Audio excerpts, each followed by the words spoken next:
too much noise today. I just need the road, the rain, and the hum of the engine.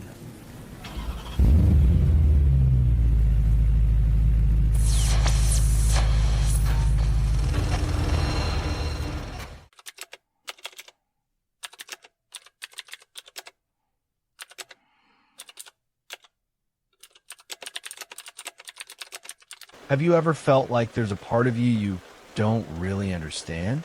Like, you're not sure who you really are anymore? I've been there too. Let me share something with you.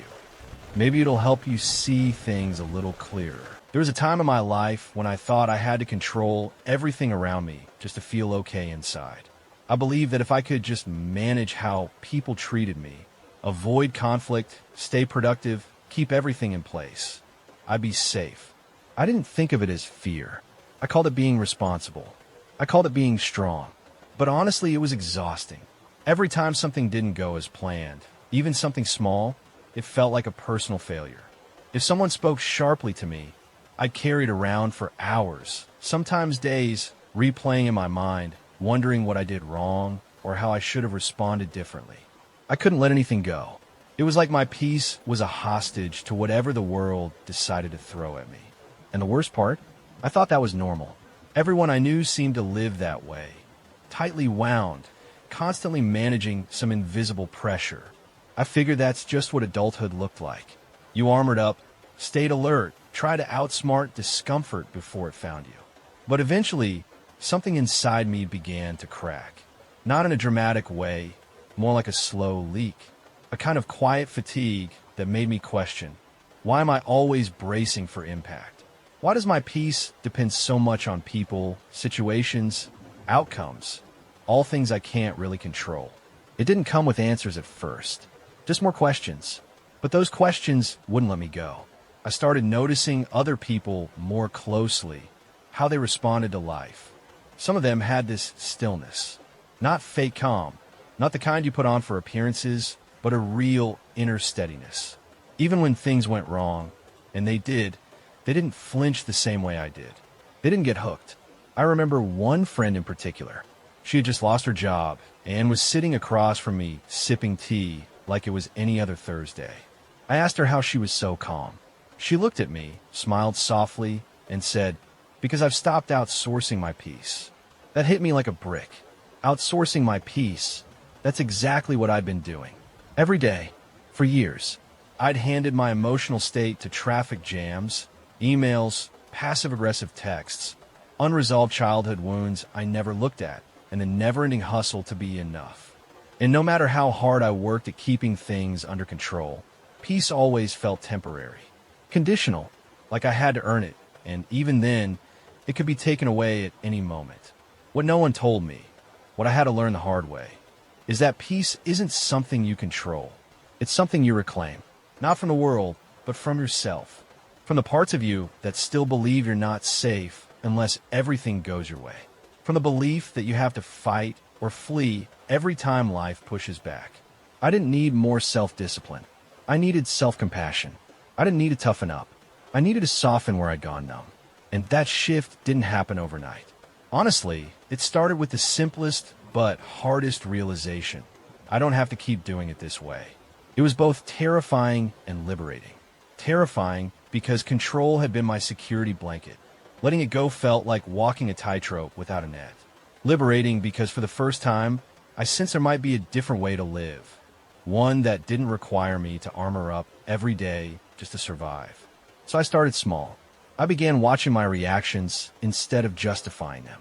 When I got triggered, I asked myself, what's really hurting here? When I felt defensive, I asked, what part of me feels unsafe right now? And the more I did that, the more I realized something crucial. My emotional world had been shaped by old stories, not by truth. I was living inside a script I didn't even write, reacting to ghosts from my past, not to what was actually happening. That realization was both painful and hopeful. Painful because it meant facing parts of myself I'd buried for years. Hopeful because it meant change was possible. Not because the world would get easier, but because I could meet it with something deeper than fear. There's this quiet revolution that happens when you stop believing the world owes you peace and start believing you can create it within. Not in a forced, performative way, but in a gentle, grounded way.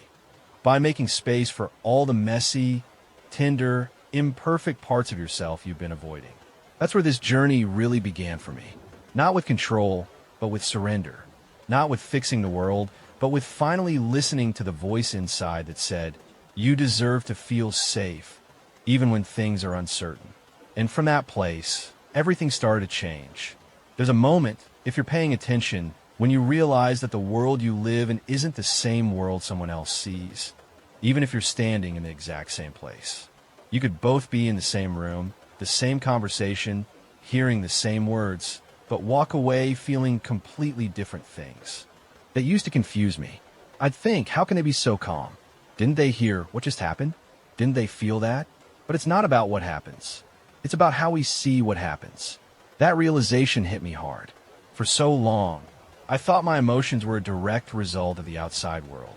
Someone's cold tone meant I had to feel rejected.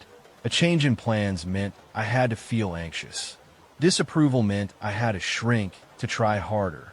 But then I began to wonder, what if the problem wasn't outside at all? What if it was the lens I was using to see the world? It's like wearing sunglasses with a subtle tint. You forget they're on after a while, but everything is colored by them. You don't question the filter. You just assume that's what the world looks like. And that's exactly what our beliefs do. They tint everything. A belief that you're not enough turns even neutral feedback into a personal attack. A belief that you have to prove your worth turns rest into guilt. A belief that love must be earned makes even kindness feel suspicious. And these beliefs, most of them weren't mine to begin with. They were absorbed, inherited, programmed. Maybe someone told me I was too sensitive, or maybe no one said it. They just rolled their eyes when I cried. Maybe I learned to be afraid of mistakes because mistakes meant shame. Maybe I learned to keep my needs small because asking too much made people leave. Bit by bit, I started to see the world not as it was, but as I feared it was. Not as it could be, but as I had been taught to expect it.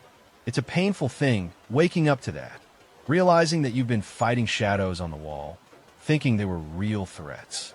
That you've been reacting to life through a filter that no longer serves you. Maybe never did. But it's also where freedom begins. Because once you see the lens, you can question it. I remember sitting quietly one evening, no distractions, just letting my thoughts settle. And this sentence floated through my mind. What if I've never really seen the world clearly? Not in a paranoid way. Not like the world was lying to me, but in a deeply personal way. What if everything I've taken personally had nothing to do with me? What if I've been interpreting life through a lens of wounds, not truth? That one thought cracked something open. It didn't instantly fix anything, but it gave me space, just enough to breathe differently, to pause before spiraling into old reactions. I started paying attention to the stories I told myself. If someone canceled plans, my mind would whisper, "You're not important." But instead of believing it, I'd ask, whose voice is that? Mine, or someone from my past? If I failed at something, that old inner critic would shout, "See, you're not cut out for this." But now, instead of agreeing, I'd say, wait, who decided that mistake means I'm unworthy? And slowly, the lens began to shift. It wasn't about becoming positive or pretending everything was fine.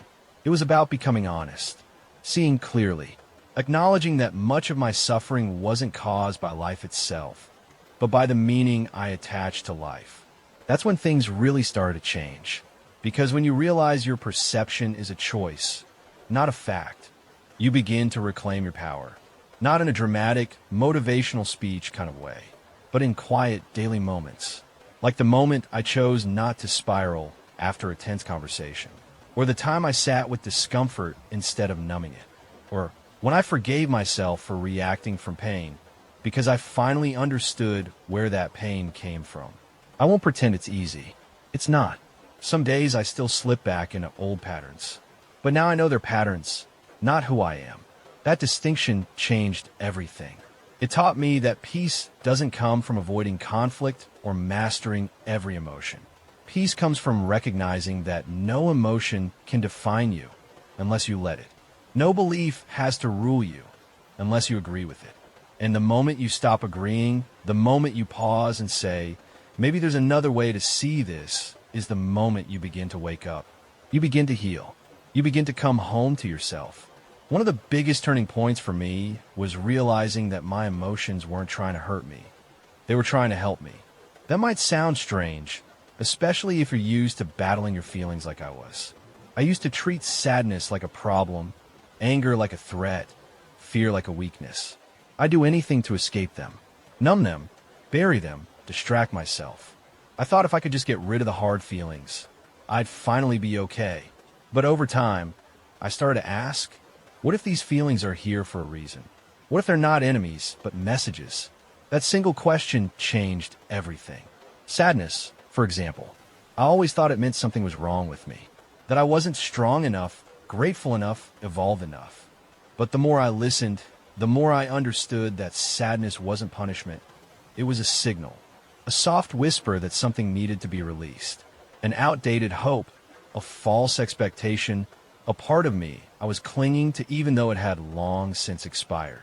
And fear, God, I'd lived so much of my life trying to avoid fear, keeping things predictable, playing it safe, staying small just to avoid disappointment. But when I really leaned in, I realized fear wasn't telling me to run. It was shining a light on where I didn't trust myself, on old beliefs that said, you'll never make it or you're not enough. Fear wasn't blocking me. It was inviting me to look deeper. And then there was anger. That one surprised me the most, because I was always the nice one, the peacemaker, the one who swallowed her frustration and smiled through everything. I thought anger made me a bad person, but in truth, anger was the guardian of my boundaries. It showed up not because I was cruel, but because I'd spent too long ignoring what hurt. It was my body's way of saying enough. This isn't okay. You're allowed to take up space. Once I stopped fighting these emotions, I began to hear them. They weren't here to destroy me. They were here to teach me. But to learn from them, I had to slow down. I had to feel what I'd spent years trying not to feel. I had to sit in the rawness, the discomfort, the awkward truth that sometimes I didn't know who I was without the noise. I won't lie, that part was hard. It felt like peeling back layers of armor I didn't know I was wearing. Layers built from childhood, from heartbreak, from every time I was told to toughen up or move on or not make a scene. But when I finally dropped into the emotions, fully without trying to fix them, something beautiful happened. They softened. Instead of overtaking me, they moved through me, like a wave that just needed to rise and fall. And when they passed, they left something behind, clarity. It's hard to describe if you've never felt it, but it's like the difference between walking through a storm with your eyes closed, bracing for impact, and opening your eyes to see the sky clearing, the rain slowing, the sun just starting to break through. That's what it felt like to stop seeing emotions as threats and start seeing them as teachers. And slowly, I began to trust myself more. Not because I had all the answers, not because I was always calm or wise or emotionally together, but because I finally understood that no feeling could destroy me. No emotion was too big. I could hold it all. And from that place, I started showing up differently, with others, but especially with myself. When I felt overwhelmed, I didn't shame myself. I listened. When I felt triggered, I didn't judge it. I got curious. When I fell back into old patterns, I didn't spiral. I gently asked, what still needs to be healed here? This wasn't about becoming perfect. It was about becoming honest. It was about realizing that my inner world was never broken, just misunderstood. That every emotion I'd ever felt had a message. And the more I listened, the more I grew. It's a kind of emotional alchemy, I guess. Taking what once felt heavy, chaotic, unbearable, and turning it into something meaningful. And you know what? That's when I finally started to feel free. Not because life got easier, but because I stopped running from myself. Because I stopped seeing pain as something to fear and started seeing it as something to learn from. And that, I think, is where real transformation begins.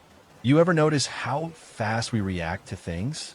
Someone says something off, and before we even process it, our heart is racing, our jaw tightens, our mind fires off 1,000 thoughts in defense. It happens so fast you don't even realize it. you're already in the middle of the reaction. That was me for a long time. I didn't just feel emotions, I became them. If I felt threatened, I fought. If I felt hurt, I withdrew. If I felt unworthy, I overcompensated. I didn't realize that I had built my life around these automatic responses. I thought they were me, but they weren't. They were just habits, patterns, echoes of something old. One day, in the middle of a difficult conversation with someone close to me, I felt that familiar surge, that heat rising in my chest, the need to defend myself, to prove my point, to not be seen as weak. But instead of reacting, something in me paused. Just for a second, I took a breath, and I asked myself, what part of me is reacting right now? That one question changed everything. Because when I looked honestly, I realized it wasn't the adult me in that moment. It was a younger version. The one who still remembered what it felt like not to be heard. Not to feel safe. Not to feel worthy of love unless I was right. And that part of me had been steering the wheel for years. That pause, that breath became sacred. It gave me enough space to step out of the story and into awareness. To see the difference between what was happening now and what I was carrying into now. And that space is where choice lives. Most people think they don't have a choice in how they feel, and maybe that's true, but you do have a choice in how you respond. That's where your freedom lives. Not in controlling the world, but in interrupting the loop long enough to ask, is this who I want to be right now? I started practicing that more and more. In traffic, during arguments, in moments of insecurity. Each time something stirred me up, I didn't just barrel forward like before. I tried to observe, to get curious instead of defensive. Not perfectly, not every time, but enough that I started seeing patterns I'd never seen before. Like how I'd shrink whenever someone questioned me, because deep down, I associated questions with criticism and criticism with rejection.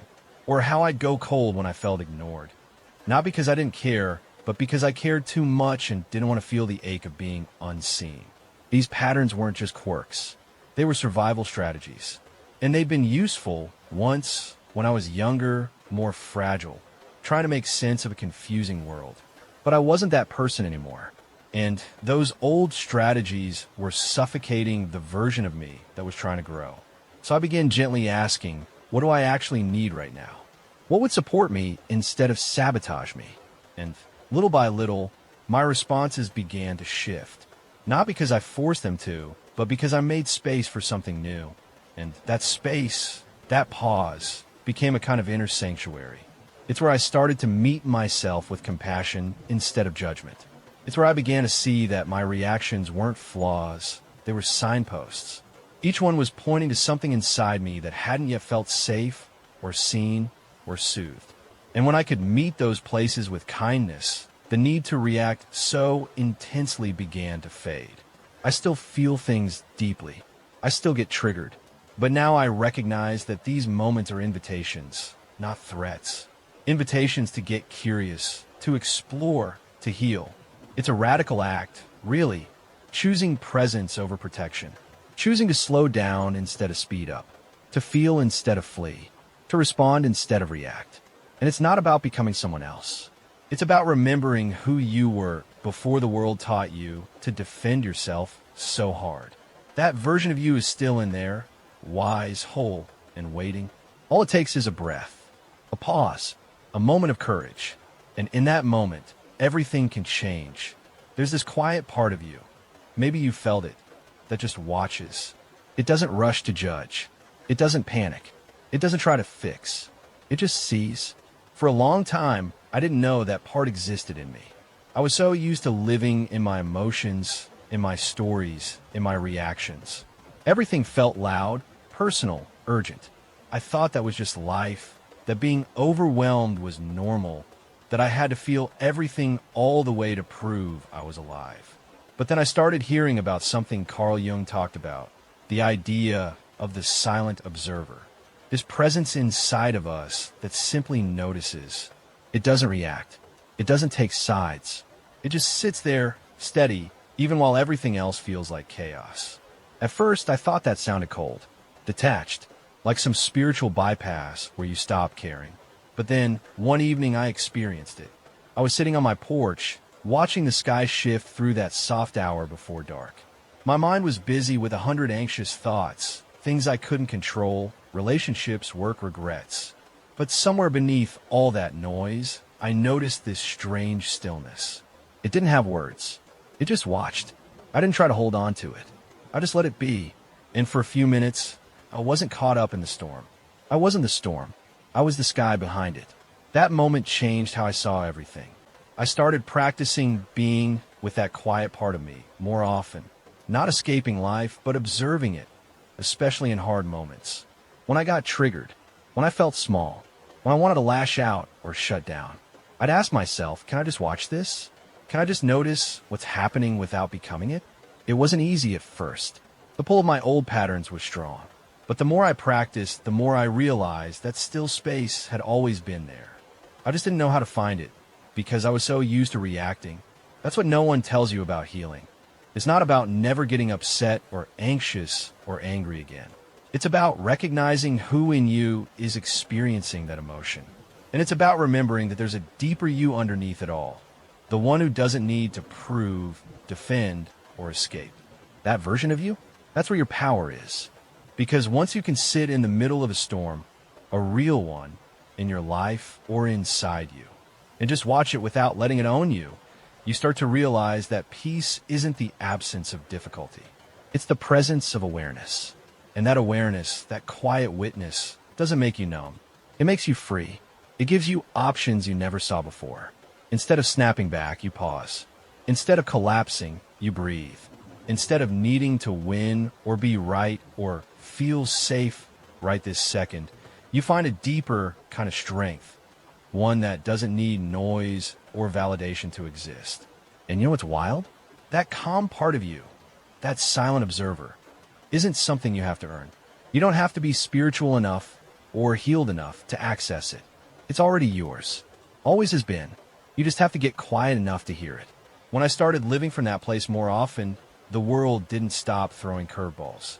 People still misunderstood me. Life still felt uncertain. But my relationship to all of it shifted.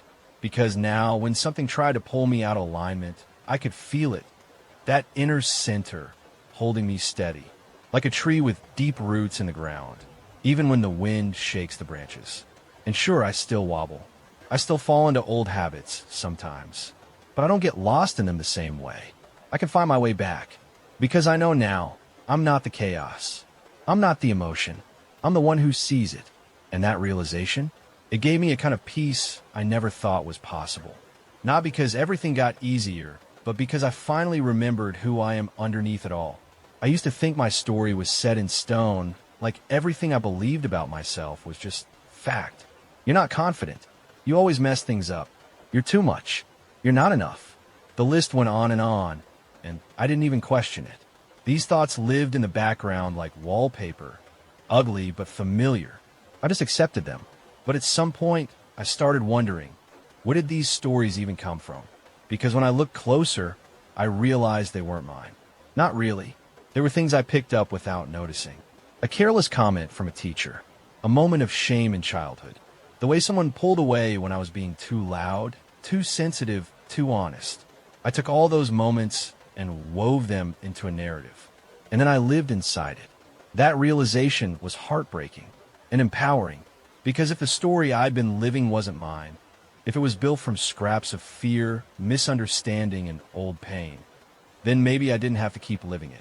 Maybe I could choose a new story, not a fake one, not some shiny, toxic positivity version of I'm amazing and everything is perfect, but a true one, grounded in compassion, in clarity, in growth.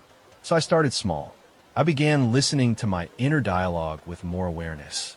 Every time I heard that old voice, you're not good enough. You'll never get it right. Why even try?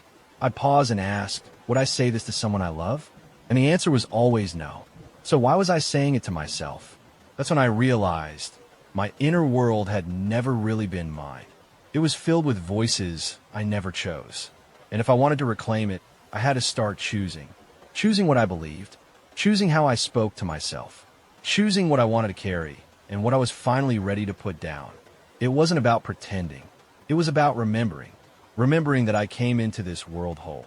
that I had dreams, laughter, softness, strength, long before I was told to be anything else. And it was about rewiring, not just my thoughts, but the deep emotional patterns that lived in my body. That part takes time. The body remembers what the mind forgets. Every flinch, every shutdown, every spike of anxiety, it all made sense when I looked at the story beneath it. But the beautiful thing, the body also learns safety again, through practice, through gentleness, through consistent, loving reminders that it's okay now, that I don't have to keep bracing for impact, that I'm allowed to be here fully. And so I started telling myself different things. Not lies, just truths I had forgotten. You are capable. You are allowed to take up space. You are growing. You don't have to prove anything to be worthy of love. At first, it felt awkward, like I was faking it. But that's because I'd rehearsed the old story for so long. Of course, the new one would feel foreign. That didn't mean it wasn't true. It just meant I needed to practice it. And here's the most powerful thing I've learned. Your subconscious doesn't care whether a belief is real or not. It just believes what it's told over and over again. So if you keep feeding it doubt, it becomes your default. But if you start feeding it truth, your truth, it begins to shift. It's not magic. It's reprogramming.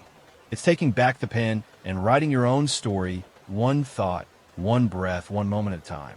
And eventually, that story stops feeling like something you're forcing. It starts feeling like home. Because it's not about becoming someone new. It's about becoming someone real. Someone who knows who they are beyond the noise. Someone who forgives their old patterns, but doesn't let them define the future. Someone who gets to say, I've changed my mind about who I am. And that's allowed.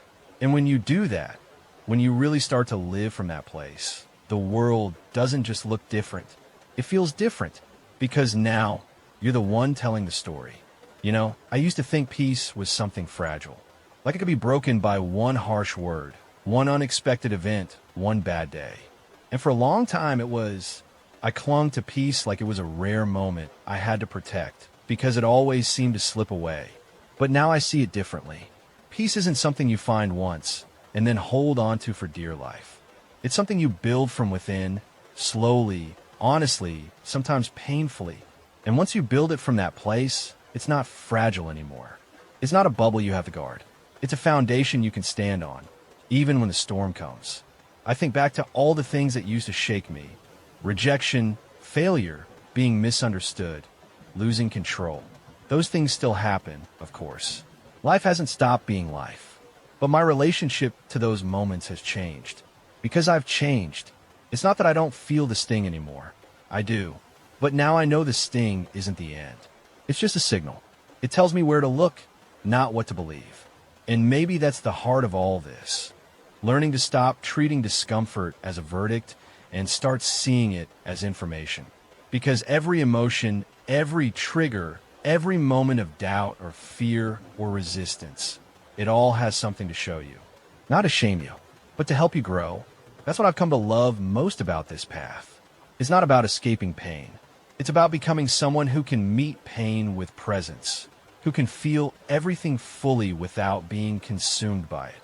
Because when you know how to hold yourself, really hold yourself, nothing outside of you can take that away. And that's the kind of peace no one can steal. It's the peace that comes when you stop needing to control everything around you and start trusting your ability to navigate whatever comes. It's the peace that says, even if I fall apart, I know how to come back together. It's the peace that whispers, no matter what happens out there, I know who I am in here. And once you taste that, really taste it, you stop outsourcing your sense of safety. You stop needing other people to validate you. You stop waiting for the world to get easier. Because now you have something stronger than certainty. You have self-trust. And that trust becomes your compass, your anchor, your quiet power. It doesn't mean you'll never doubt again, or that you won't get knocked off balance sometimes. It just means you'll know how to find your way back, to your breath, to your truth, to your center. And that center, it's not some distant destination. It's always been inside you. It just got buried under fear, under expectation, under stories that were never really yours. But you've been uncovering it, slowly, bravely, every time you paused instead of reacted, every time you chose compassion over control, Every time you ask yourself a deeper question instead of running from the feeling. And now you're here. Not at the end of the journey, but at a new beginning. One where you finally know that peace isn't given. It's created, and you are the one who creates it. You are the stillness beneath the noise. You're the space between the trigger and the response. You are the one who sees and keeps choosing again and again to come home to yourself. And that's something no one can take away from you. If this felt meaningful to you, it might mean something to someone else too.